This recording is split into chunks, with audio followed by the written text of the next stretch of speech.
UFOs, unidentified flying objects, are real. I'm not telling you that. The United States government is telling you. On a quiet day near Reutlingen, Germany, a video was recorded that has left many people puzzled. It is clear from my experience and what I've seen that there is something out there. What is that? Whoa, bro. Oh my God. The question is it ours? What the hell was that? Is it someone else's? Or is it otherworldly? The video is split into two frames, one showing two alien beings walking around their landed spacecraft, and the other showing their ship speeding away. The video has gone viral, sparking debates about its authenticity and its potential meaning. Some people are convinced it is proof of extraterrestrial life, while others remain doubtful, believing it to be a hoax. However, when we examine the video frame by frame, something interesting emerges: the transformation of the flying saucer into a state resembling plasma, a technology that humans have yet to achieve. One of the most intriguing elements of the video is the appearance of the aliens. In the frame showing the two beings walking around their spacecraft, they appear humanoid, with long arms and legs and large heads. They are wearing what seems to be a white suit, and their movements suggest they are comfortable in their environment. The spacecraft itself is also fascinating. It appears to be a large metallic object with a rounded shape and no visible means of propulsion. It's unclear how it moves through the air or space, but its design suggests highly advanced technology. In the other frame, the spacecraft is seen zipping away, leaving a trail of light. This implies it can travel at incredibly high speeds, further suggesting its advanced technology. When the flying saucer begins to take off, it seems to transform into a plasma state, a technology humanity has not yet reached. Plasma is a state of matter that's not commonly found on Earth. It's a highly charged gas made up of ions and electrons, typically created by heating a gas to very high temperatures. Plasma is often called the fourth state of matter, following solids, liquids, and gases. In recent years, there have been multiple reports of UFOs and flying saucers appearing to shift into a plasma state. These objects are described as glowing or pulsating and are capable of moving at high speeds, often making sharp turns. Scientists have been studying these phenomena for years, and several theories suggest that flying saucers may use plasma technology. Some believe these objects harness the energy from their environment and convert it into plasma, while others propose that advanced propulsion systems based on plasma technology are at play. Regardless of how these flying saucers manage to transform into plasma, the evidence suggests that this phenomenon is real.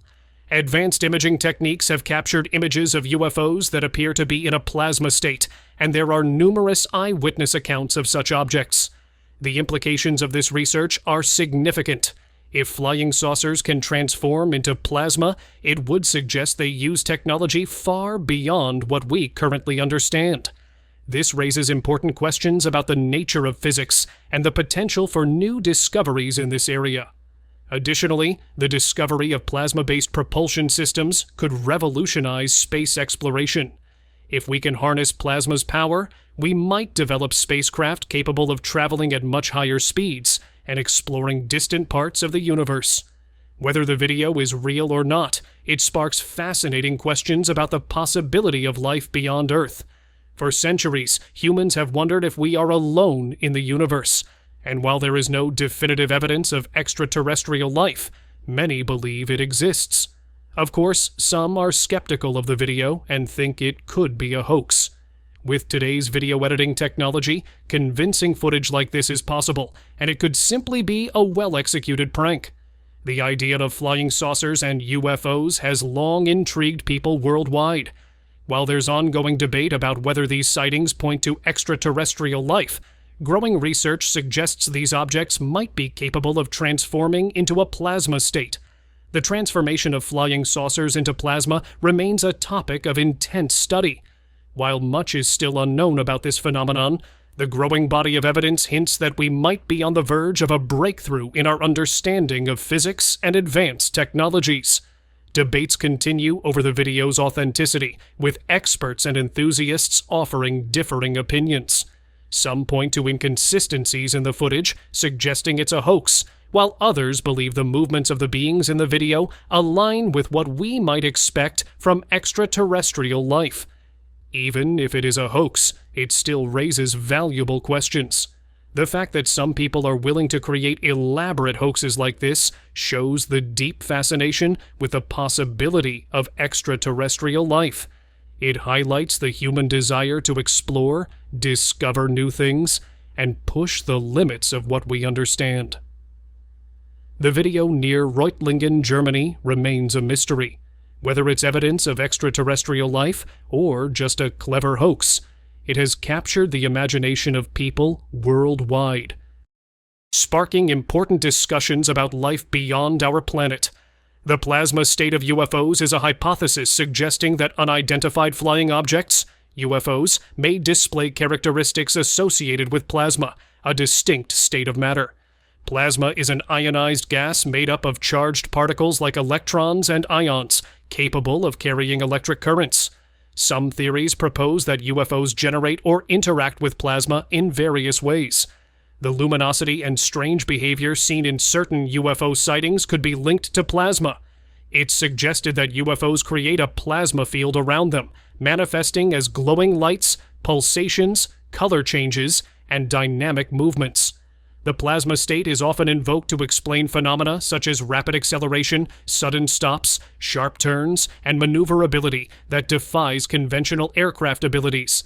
It's theorized that manipulating plasma fields could allow UFOs to generate lift, reduce air resistance, and achieve high speeds without facing the same physical limits as traditional aircraft. The 1981 Carlos Diaz UFO incident is among the most significant evidence of UFOs transforming into a plasma state. Many people continue to doubt the existence of UFOs and aliens. But what if I tell you aliens are real and another civilization exists in our universe? Well, the next story will leave you shocked. In the late 1970s, farmers across South America discovered their animals mutilated in ways that defied explanation. The wounds were clean, with precise surgical cuts, punctures, and burns. Major organs were missing, and the bodies were completely drained of blood. Something was attacking livestock across the continent, but on a small Brazilian island called Cadiz, the attacks took a darker turn. Three things set Cadiz apart. There were witnesses, there were photographs, and the victims weren't animals. They were people. Dr. Vileide Carvalho examined the burns on her patient's chest. The marks were perfect circles, the burned tissue surrounded by clusters of puncture wounds resembling needle holes. After 6 months as Cadiz's only doctor, Carvalho had seen plenty of farming injuries, fishing accidents, and common illnesses. But nothing like this. The first to notice them were the fishermen, bright objects moving in and out of Morro Bay without disturbing the water. They streaked across the sky before vanishing into the jungle. Local pilots saw them too. Their instruments failed when the lights appeared. Some witnesses described cylinders, others saw cones or discs, but all were brilliant in color. At first, they were just sightings, but soon the encounters became more direct. The island was under attack. Carvalho's 40th patient lay in front of her, displaying the same injuries as the others: burns, incisions, and punctures. Most victims were women, and nearly all attacks occurred at night. Their accounts sounded impossible, but were eerily consistent. It always began with an orange glow on the ceiling, like a cigar pressed against paper. The glow intensified, and a hole opened, revealing the stars above. Some victims described a shimmer before the opening appeared, as if they were looking through water. Colored beams of light struck their bodies, usually the left side of the chest. Paralysis followed. They couldn't move or scream. Many described the feeling of their blood being drained. Locals gave the lights a name: bloodsuckers. Carvalho dismissed the idea at first, assuming trauma was causing these hallucinations. But blood tests confirmed the victims had dangerously low blood counts with no visible bleeding. Whatever was attacking them wasn't using any medical instrument she recognized. She took some patients to BMA City, 2 hours away. Doctors there were just as confused. The burns formed instantly, but took weeks to heal. Brain scans showed patterns of activity that defied explanation. Panic set in. Half the island's population fled. Those who remained lit bonfires and set off fireworks, hoping to scare the lights away. Hunters fired rifles at the objects, but nothing stopped them. The attacks continued. Fishermen refused to sail. Farmers abandoned their fields. The economy collapsed. Desperate, the mayor contacted the Air Force. His island was under siege. People were injured. 2 were dead. He demanded fighter jets and weapons. Instead, he was placed on hold. Officially, they told the media it was a routine operation. There were no UFOs, just mice-identified birds, planes, or satellites. But if they weren't looking for UFOs, why was the mission called PR? In Portuguese, PR stood for Prado, plate or saucer. Alanda had orders to debunk the stories, assuming the villagers were mistaken. He believed poor fishermen and farmers were seeing things. Then he saw the lights himself. Night after night, the objects appeared. They performed maneuvers no aircraft could match. Alanda, an experienced pilot, knew how planes moved. These weren't planes. The lights hovered silently, then accelerated at impossible speeds.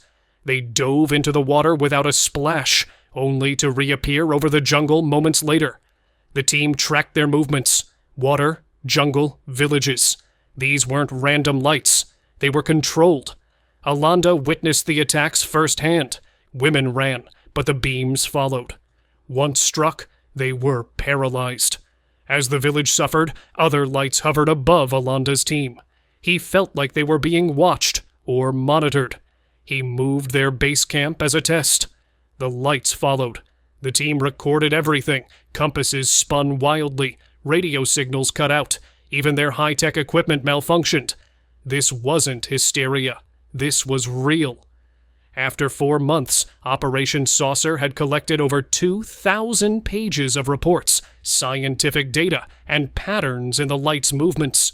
Alanda's team could even predict when and where they would appear. But for all their research, they never saw a solid craft. Their photos and 16 hours of film captured only glowing orbs, red, yellow, distant. Most images were overexposed, useless. Alanda sent his findings to Regional Air Command. He told the truth. Something was happening in Cadiz, but he couldn't prove what. The Air Force had no interest in chasing lights in the sky, not in 1977.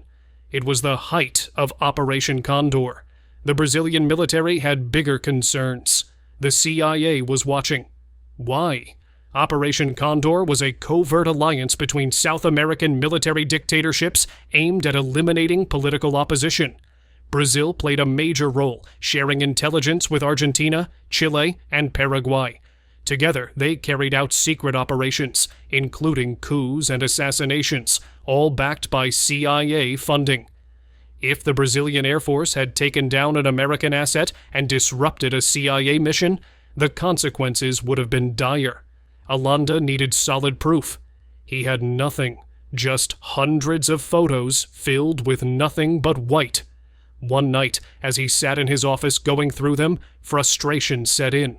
Some images showed distant, blurry red and yellow lights, while most came out completely washed out, just pure white.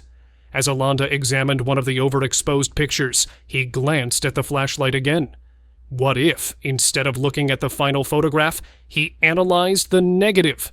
He thought about how doctors study X-rays by holding them up to a light board. He tried the same approach. He enlarged the negatives, which initially appeared solid black. But they weren't. When he held them up to a light, a faint outline of an object became visible. Captain Alanda brought in Milton Monona to help. Monona was a photographer and filmmaker, but he was also a sergeant and someone Alanda trusted. Monona introduced ultraviolet film and a different method. Instead of photographing the lights directly, they focused on capturing the solid shapes hidden within them. The results were startling. The new images revealed massive cylindrical objects with dark bands along their hulls, each over 300 feet long, larger than a Boeing 747. These objects moved in coordinated formations, sometimes diving into Morro Bay without making a sound. The cameras also caught smaller probes being deployed from what the team referred to as motherships. These probes would later return to the larger craft after what appeared to be surveillance missions. By December 1977, they had gathered enough evidence to confirm these objects were real. Captain Alanda submitted the findings to Regional Air Command. The response was immediate. A brigadier general called with new orders, hand over all photos, footage, and documents. All reports were to be classified. The operation was to be shut down. But in 1996, Brazil made headlines again with another UFO case, this time in Varginha. The public wanted answers. For 2 decades, Captain Alanda remained silent about what happened in Cadiz. But in 1997, as a retired lieutenant colonel, he decided the truth needed to be known. For 2 days, he spoke with A.J. Jah from Brazilian UFO magazine. He described 3 encounters with the objects. The first was during a routine night watch when a bright light appeared over Morro Bay, moving in ways that defied explanation. The object was cylindrical, about 100 meters long, and emitted a strange humming sound. The second encounter took place on a beach. A craft appeared directly above his team, close enough for Alanda to see that it wasn't made of any known material. Its surface seemed to shift and flow like liquid metal. At that moment, he realized the objects were aware of them and controlled by an intelligence. Operation Saucer lasted 4 months. During that time, Alanda would occasionally go home to see his family. During one of these visits, he had an experience that changed his life forever. Late one night, as he lay in bed, he heard a sharp cracking sound, like an electrical surge. A flash of light. Alanda suddenly found himself standing, paralyzed with fear. He sensed a presence behind him. While he was unable to move, he saw another figure at the foot of his bed. It was under 5 feet tall, wearing a suit similar to what an astronaut or a deep-sea diver would wear. Its face was hidden behind a gray mask. Another sharp crack. Another flash of light. Then it was over. In 2014, another wave of UFO encounters took place in Brazil, this time deep in the Amazon, affecting indigenous tribes. The same beams of light, the same injuries. The precision of these incidents suggests an intentional pattern, not random events. Some scientists believe they could be testing our defenses and technology. If that's true, it's no surprise governments want to keep it quiet. Stephen Hawking once warned that an advanced civilization might see us the way Europeans saw Native Americans, primitives to be conquered or eliminated. Physicist David Brin proposed that any species capable of interstellar travel would view emerging technological civilizations as future threats. Better to wipe them out early. This idea became known as the Dark Forest Hypothesis, inspired by Liu Cixin's 3-body problem series. The universe is a dark forest. Every civilization is a silent hunter, moving through the trees like a shadow, carefully pushing aside branches and stepping without a sound. Even breathing must be done with caution, because in this forest there are other hunters, just as silent, just as watchful. Every civilization remains hidden, facing the same challenge. If one finds another life form, whether it's a predator, an angel, a demon, a helpless child, an aging elder, a fairy, or a demigod, there is only one course of action. Strike first and eliminate the potential danger. In this cosmic wilderness, the greatest threat is other intelligent life. Any species that exposes its existence risks immediate destruction. This is the reality of cosmic civilization and a possible answer to the Fermi paradox. The paradox asks, if billions of advanced civilizations should exist, why don't we see them? The answer is simple. They're hiding. The moment a civilization reveals itself, it becomes a target. And like insects, we can be a nuisance, but we're not truly dangerous. But what happens when wasps build a nest in your attic and start stinging your children? you call an exterminator. Our radio signals, space exploration, and attempts at alien contact are like setting off a flare in a dark forest.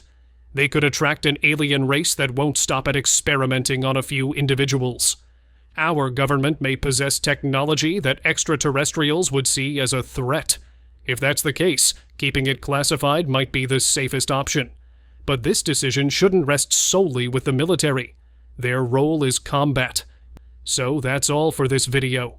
Share your thoughts in the comments below and subscribe to our channel for more content.